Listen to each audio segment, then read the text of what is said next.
Esther, what I find very interesting about Mating in Captivity is your perspective on both the male and the female arena of sexual desire.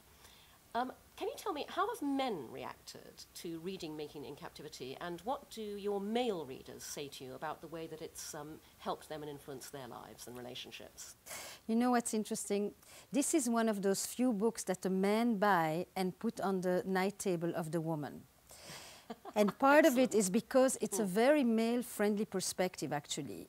Because the female perspective that has been out there says, closer, more communication, more togetherness, more desire, more sex. And in fact, I think that it works often the other way around. So this notion that separateness is what you need in order to be able to then come close and to want and desire is what men are very much responding to. They understand that it's not always lack of closeness that stifles desire, but too much of it. They understand that love and desire is not necessarily the same, and what nurtures one isn't necessarily what fuels the other, that they live in a dynamic tension with each other. So men are responding en masse. And so how do you find couples react when they have both the man and the woman, or the man and man, the woman and woman, have read Mating in Captivity? What kind of dynamics do you see in the relationships of your readers through your readers' feedback? Actually, I really like the idea that you bring in same-sex couples, because this is not about a gender division like that. This is really about how people nurture that sense of aliveness, of vibrancy, of wanting, of being attracted and desirous of another and feeling it on the inside. You know what happens? People are reading it to each other. They sit there at night or wherever and they read passages to each other because for the first time they get it. They get that the quest for security and stability doesn't necessarily go together with our quest for adventure and passion and novelty, and that you have to manage that paradox, that it's not just a problem that you solve.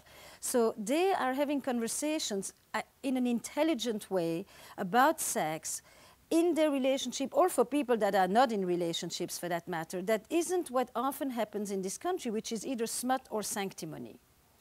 I have to say that given the theme of the book, I think Mating in Captivity is a brilliant title. How did you come up with it?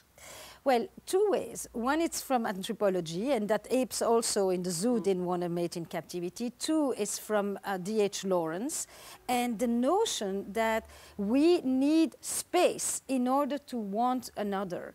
And that mystery that is not just a kind of a new person, but a shift in perspective. Nobody likes to mate in captivity. You need to be able to look at another, to have difference, to then want to be with them. If there's no bridge to cross, there's nothing to transcend.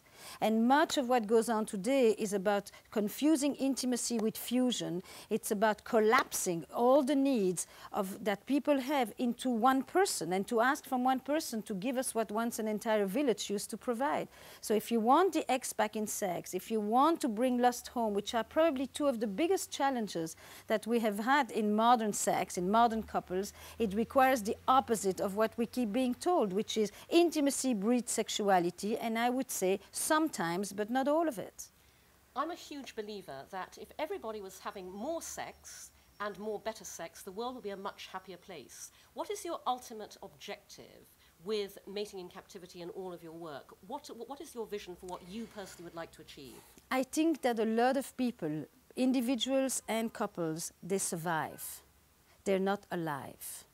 And I think that if we were able to find that source of aliveness, of erotic, an antidote to death, an antidote to war, an antidote to breakups, to loneliness and all of that, we would be a much better world. I actually didn't just write a book about sex. I wrote a book about eroticism, and that is about maintaining a sense of aliveness. It's living like this and not like that. And with that approach, you want to create change, you want to be imaginative, you want to be playful, you want to do all that stuff that actually makes it worth it. Well, personally, I'm all in favor of that. Guys, I hope you'll read Mating in Captivity and let us know what you think of it.